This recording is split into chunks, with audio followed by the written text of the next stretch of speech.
are things that we never want to happen, but they might. And one is fire or water damage in your home that might destroy some of those records. And some of those can be things you do not or cannot afford to lose.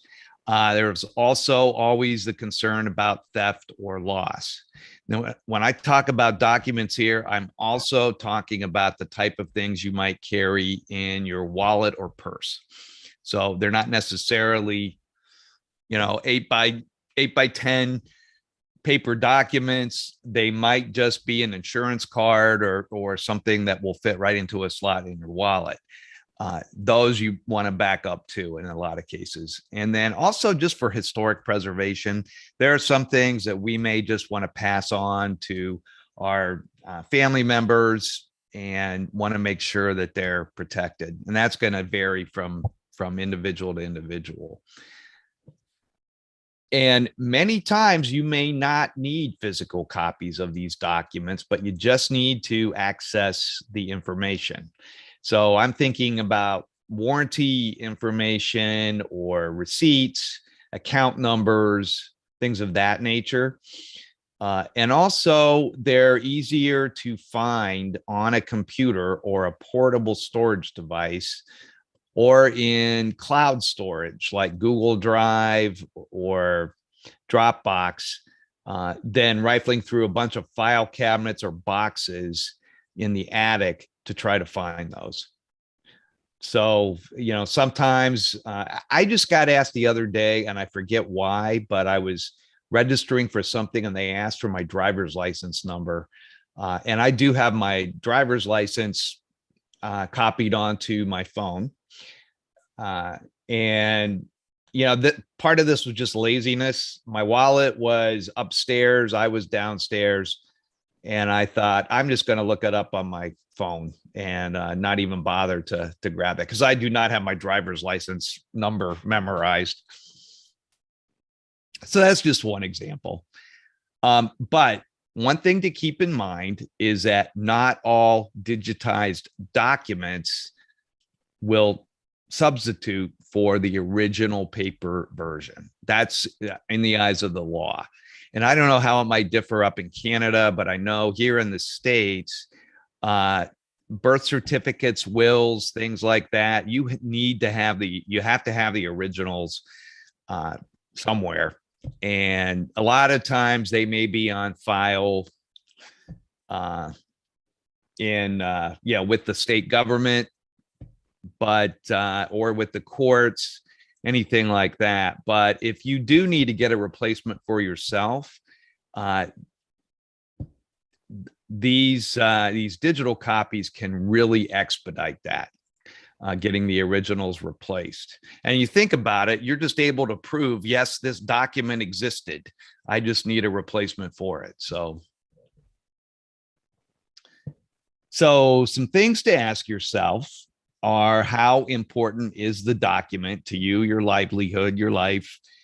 Is it replaceable? And how long do you want to preserve it? There are some things we may not want to keep forever, but things like receipts or warranties in particular, warranties expire. So maybe after a while, you just delete that. You have to think about what happens if you lose the information, if it's in a paper format, and what else happens if someone happens to access that information. There are some security concerns too. So there are a few ways to digitize your documents. One is to just use a flatbed scanner. And I've used that sometimes for larger documents that I just want to keep on file. You can scan them with a mobile app. There are now mobile scanners on the market, and they're free. You can download those to your smartphone and just sort of scan the photo into a PDF, or scan the document into a PDF format. And PDFs are ideal because they're a lot harder to tamper with. People are going to take those a lot more seriously than, say, just a Word document. The other thing is that you can just simply take a picture of it with your mobile phone if you want to go that route. The pictures usually are fine too, but you might get a little better quality with a mobile scan app. So let's talk about what to digitize. You can